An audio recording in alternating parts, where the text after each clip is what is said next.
আশ্চর্যভাবে সূর্যের মাথায় লাঠি পড়ায় সূর্যের জ্ঞান ফিরে আসে। সূর্য আস্তে আস্তে সমস্ত পুরনো স্মৃতিগুলো মনে করার চেষ্টা করে। এক পর্যায়ে দীপার নামটা সে বারবার বলতে থাকে।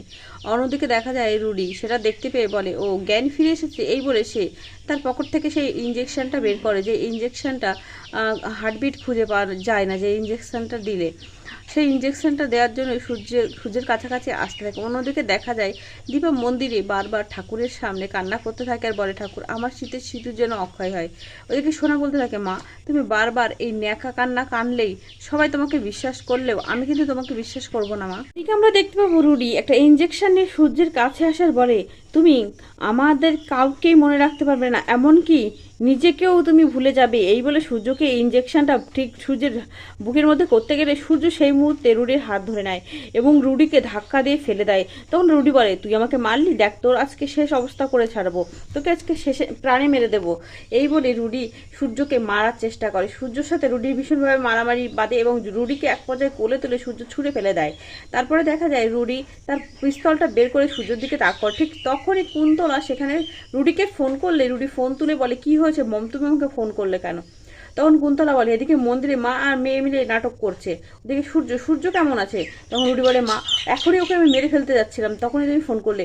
তখন কুন্তলা বলে, না না না না রুডি, ওকে মেরো না, ওকে মেরো না, ওকে মারলে আমরা আসল লোকের উপরে প্রতিশোধ নিতে পারবো না। কুন্তলা বলে, রুডি আর একটু অপেক্ষা করো, ওই ছোট্ট লাবণ্যর জ্ঞান ফিরতেই তুমি কিন্তু তোমার প্রতিশোধ নিতে পারবে। ওই ছোট্ট লাবণ্য জ্ঞান ফিরলে দীপাকে সবকিছু জানিয়ে দেবে যে সূর্য কোথায় আছে।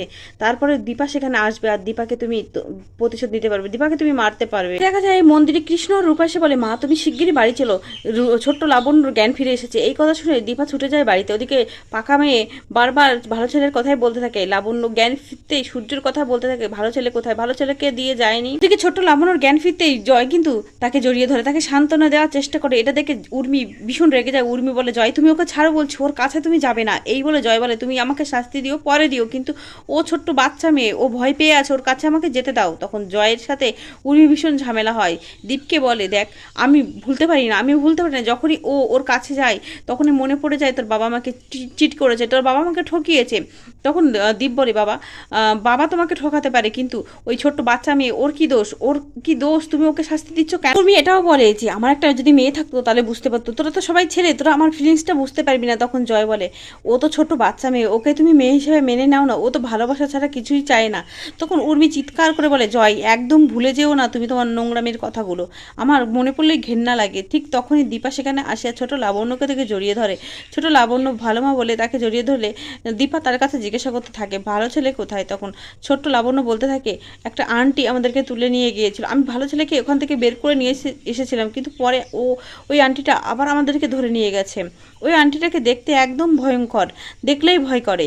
দীপা বলে, লাবণ্য তুমি না পারলেও তুমি কিন্তু চেষ্টা করেছো, তুমি তোমার ঠাকুমার নাম রাখার যোগ্য ও উত্তরাধিকারী, তুমি এই বংশের বংশধর, তোমাকে আমরা ভালো রাখতে পারিনি, আমাদের এই পরিবারের কেউ তোমাকে ভালো রাখতে পারেনি, কিন্তু তুমি তোমার ঠাকুমার পথটাকেই অবলম্বন করেছো, তুমি সবাইকে নিয়ে ভালো থাকতে চেয়েছো, সবাইকে বাঁচাতে চেয়েছো, তুমি পালানোর সুযোগ পেয়েও কিন্তু তুমি ভালো ছেলেকে রেখে পালাতে পারোনি। এদিকে দীপা ছোট লাবণ্যর কথা শুনে সে এক জায়গায় যাওয়ার জন্য বেরোলে রূপা বলে, মা তুমি কোথায় যাচ্ছ? রূপাকে দীপা বলে যায় যে তুই এই ছোট্ট লাবণ্যর কাছে থাকবি, কৃষ্ণ দীপ সবাই মিলে তোরা ওর খেয়াল রাখবি, ওর এখন যত্নের প্রয়োজন, আর আমি একটু অবিনাশের সাথে দেখা করতে যাচ্ছি, আমার দেখা করাটা জরুরি। দীপা সেনগুপ্ত বাড়ি থেকে যখনই বের হবে ঠিক তখনই সোনা তার সামনে আসে। দীপা বলে, সোনা মা তুই কিছু বলবি? তখন সোনা বলে, তুমি যাচ্ছ যাও, কিন্তু তুমি আমার বাবাকে ফিরিয়ে নিয়ে এসো। এবারে দীপা তার মাথায় হাত দিতে গেলে সোনা বলে, ব্যাস আমি শুধু এইটুকুই চাই, আমার বাবাকে ফিরিয়ে এনো।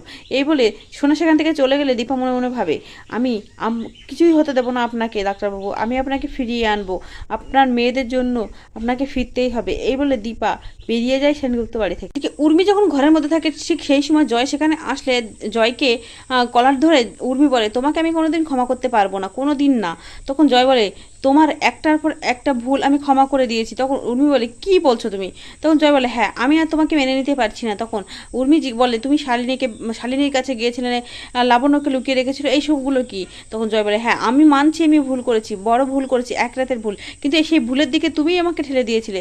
তুমি আগুনে পুড়ে যাওয়ার পর থেকেই তুমি কিন্তু আমাকে দূরে সরিয়ে রাখতে আর ওই শালিনীর দিকেই ঠেলে দিয়েছিলে, এই দোষটাও তোমার, আমি ভুল করেছি, তার শাস্তি আমার ছোট্ট লাবণ্যকে দিও না।